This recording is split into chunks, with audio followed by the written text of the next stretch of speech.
Je m'appelle Catherine Hervé, je suis psychologue et psychothérapeute, j'ai moi-même vécu la boulimie et j'ai réuni autour de moi, pour une journée particulière, des personnes qui ont été très enthousiastes à l'idée de partager leur expérience pour éclairer celles et ceux qui ne voient pas encore le bout du tunnel, ainsi que leurs familles. Au début, pour raviver leurs souvenirs, je leur ai lu une lettre qui ressemble à celle que je reçois habituellement et qui rend bien compte de la détresse qu'on ressent quand on est boulimique. Car je n'ai rien à faire, je m'ennuie. Quand je sors du boulot, je suis enseignante, à 17h c'est l'angoisse. Maintenant que vais-je faire? Comment s'occuper? Il ne faut surtout pas que je rentre chez moi, sinon je vais encore manger.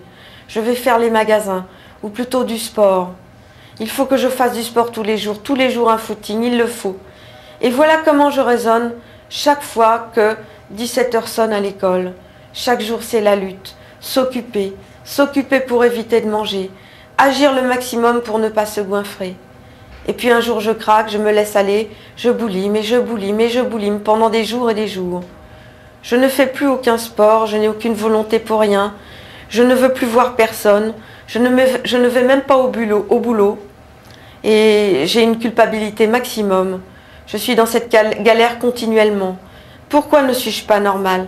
Pourquoi cette maladie est tombée sur moi comme un fatalisme? Pourquoi cette injustice? Et j'ai voulu vous lire cette lettre parce que je trouve que ça va faire résonance certainement en vous. Hein? Cette question aussi, cette question finale, pourquoi c'est tombé sur moi? Pourquoi ça m'arrive? Et je vais toutes vous proposer de réagir sur cette lettre à tour de rôle. On va s'en servir comme point de départ. Chacune pour raconter un petit peu qu'est-ce que cette lettre lui rappelle, vous rappelle de vos expériences, en essayant de retrouver un petit peu le ton que vous avez quand vous parlez dans les groupes.